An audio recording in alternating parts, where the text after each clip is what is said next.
सो welcome back guys. So इसमें explain करेंगे इस वीडियो में कि बूस्टिंग क्या है। और लास्ट वीडियो में हमने अदर बूस्टिंग और इंसेंबल लर्निंग के मेथड्स देखे थे।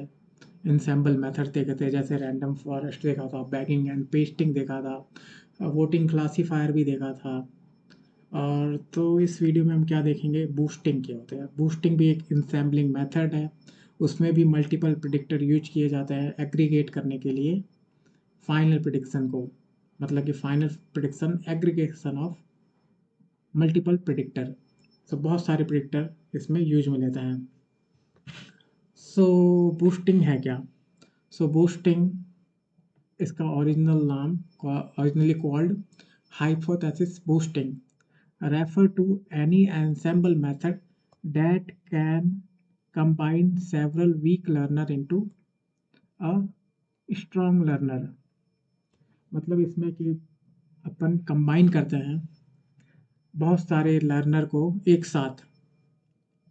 सो उसका रिजल्ट क्या होता है कि अगर वो जो प्रिडिक्टर है या वीक लर्नर है या कोई भी लर्नर है, वो स्ट्रॉन्ग लर्नर बन जाता है। सो इसका जनरल आइडिया बिहाइंड इट क्या होता है कि the general idea of most boosting methods is to train predictor sequentially, each trying to correct it predecessor. मतलब क्या हुआ कि इसमें जो हम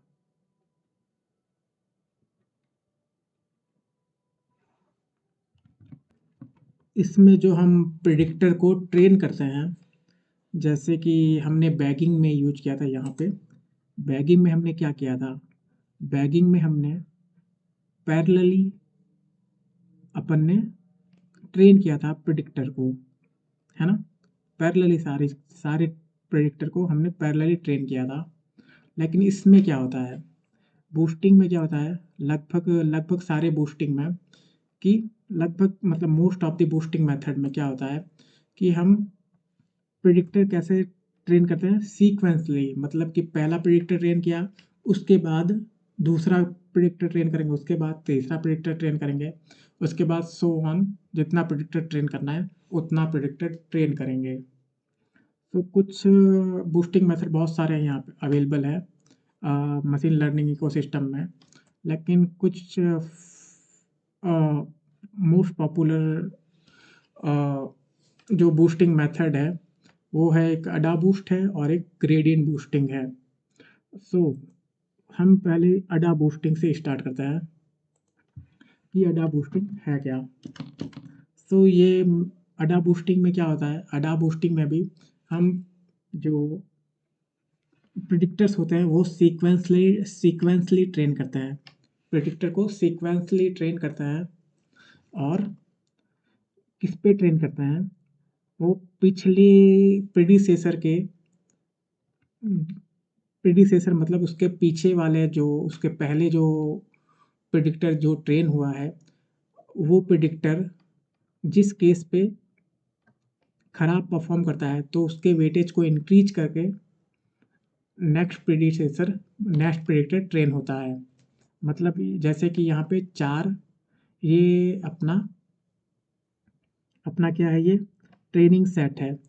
तो पहला प्रिडिक्टर, ये वाला पहला प्रिडिक्टर ट्रेन हुआ और इसने कुछ ऐसा दिया, इसका डिसीजन बाउंड्री कुछ ऐसी थी। तो इसने कुछ ट्रेनिंग इंस्टेंसेस पे ख़राब परफॉर्म किया, जैसे कि इस इंस्टेंस पे ख़राब परफॉर्म किया। तो अब इस इंस्टेंस का वेटेज बढ़ा देते हैं।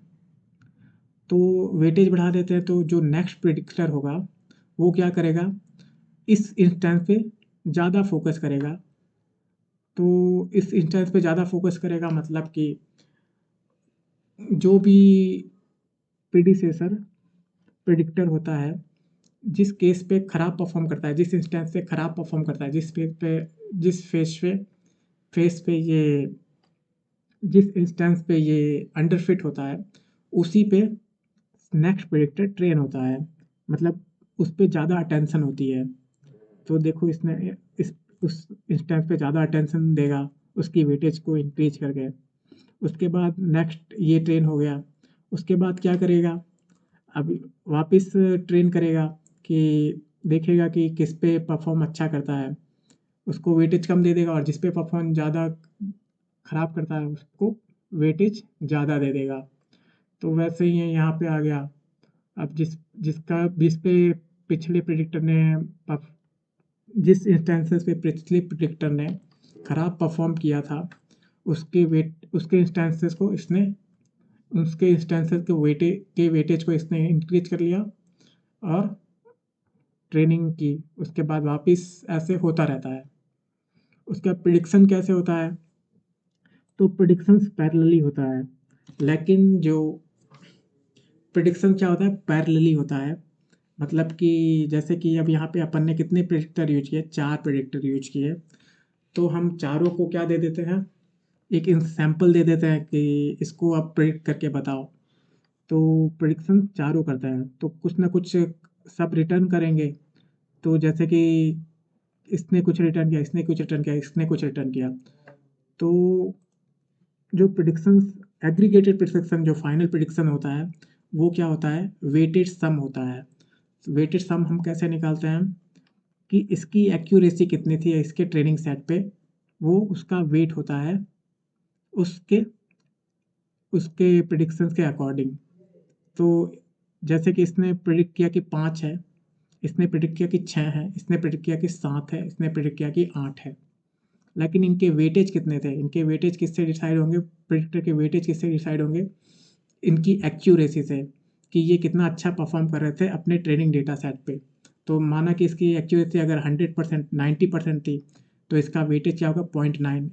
इसकी एक्यूरेसी कितनी थी, 50% थी, तो इसका 0.5। इसकी एक्यूरेसी कितनी थी, 40%, तो 0.4। इसकी एक्यूरेसी 95% थी, तो तो इसको क्या बोलेंगे, इसका वेटेज 0.95। और दोनों को मल्टीप्लाई कर देंगे, प्रेडिक्शन और इसके वेटेज को मल्टीप्लाई करके वेटेज से डिवाइड कर देंगे, और जो भी आंसर आएगा वो अपना एग्रीगेटेड प्रेडिक्शन या फाइनल प्रेडिक्शन बोलेंगे उसको। सो आई थिंक अडा बूस्ट आपको समझ में आ गया होगा। सो इसकी मैं डेफिनेशन को कॉपी पेस्ट कर लेता हूँ। सो ये रही डेफिनेशन कि one way for a new predictor to correct it predecessor is to pay a bit more attention to the training instances that the predecessor underfit. This result in new predictor focusing more and more on hard cases. This technique used by AdaBoost. मतलब कि ये hard cases पे ज़्यादा focus करता है next predecessor, और कुछ नहीं। सो इसे ही अडाबूस्ट बोलते हैं। तो ये एग्जाम्पल से इसने समझा रखा है कि इस इमेज में भी दे रखा है। इसको मैं इमेज को छोटा कर देता हूँ। जैसे ये ट्रेनिंग इंस्टेंस है, इसको मैंने ट्रेन किया और इसका मैंने प्रिडिक्शन निकाला। तो कुछ इंस्टेंसेस पे, कुछ रिकॉर्ड पे तो ये अच्छा परफॉर्म कर रहा है, और कुछ रिकॉर्ड पे ये ख़राब परफॉर्म कर रहा है। तो जिस रिकॉर्ड पे ये ख़राब परफॉर्म कर रहा है उसके वेटेज को इंक्रीज करना है, और जिस पे अच्छा परफॉर्म कर रहा है उसके वेटेज को कम करना है। फिर क्या, उसको वापस ट्रेन करेंगे, दूसरा नेक्स्ट प्रेडिक्टर उसी पे ट्रेन करेंगे, वेटेड इंस्टेंसेस पे हम ट्रेन करेंगे। उसके बाद वो भी कुछ प्रिडिक्शन देगा, और कुछ केसेस पे अच्छा परफॉर्म करेगा, कुछ केसेस पे ख़राब परफॉर्म करेगा, और वो ऐसे नेक्स्ट चलता रहेगा। जितनी बार आप चलाना चाहो वो चलता रहेगा। कब स्टॉप होगा, जब आप या तो मैक्सिमम आपने जो लिमिट सेट कर रखी है कि आप इतने ही प्रिडिक्टर यूज करो तब, या आपको ऑप्टिमल ऑप्टिमल रिजल्ट मिल जाए तब। So I think you understood AdaBoost concept. So यहाँ पे एक और पॉइंट है कि scikit-learn uses multi-class version of AdaBoost called SAMME, which stand for Stage-Wise Adaptive Modeling using a multi-class exponential loss function. सो जब 2 क्लास होते हैं सिर्फ, कि कैटेगरी बस 2 ही क्लास हो, तब अडाबूस्ट ऐसे एमएमई कितना हो जाता है, अडाबूस्ट के इक्वल हो जाता है। तो ये SAMME एक्चुअली जनरलाइज फॉर्म है अडाबूस्ट का। अडाबूस्ट में केवल 2 क्लासेस यूज कर सकते हैं, लेकिन जो scikit-learn होता है वो मल्टी क्लास वर्जन यूज में लेता है अडाबूस्ट का। तो आप अगर अडाबूस्टिंग करना चाहते हो और उसमें मल्टीपल क्लास है, तो आप कर सकते हो scikit-learn में, क्योंकि यूज वो मल्टी क्लास वर्जन ही यूज कर रहा है, जो कि SAMME कहलाता है। तो यहाँ पे एक और पॉइंट है, if predictor can estimate class probabilities if they have a predict proba method, means scikit-learn can use variant of SAMME or SAMME.R. R stand for real, which relies on class probability rather than predictions and generally perform better। मतलब कि ये बोल रहा है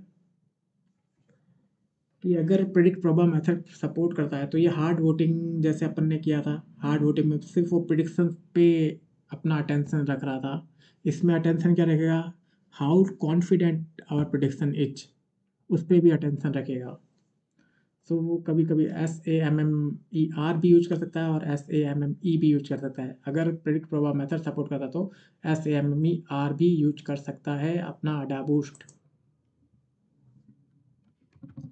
सो जो decision tree का जो अडाबूस्ट का जो डिफ़ॉल्ट जो एस्टिमेटर होता है वो क्या होता है, जो यहाँ पे ये चारों एस्टिमेटर यूज किया है अपन ने।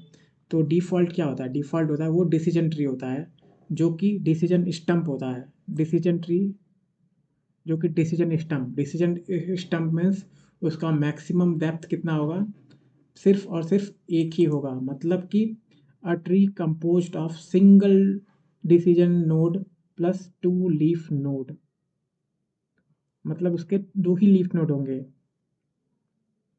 जैसे कि आपको ट्री में पता ही होगा कैसे नोड होता है, रूट नोड क्या होता है, लीफ नोड क्या होता है और ये सब। सो आई थिंक और तो कुछ बताना बाकी नहीं रहा अडाबूस्ट के लिए।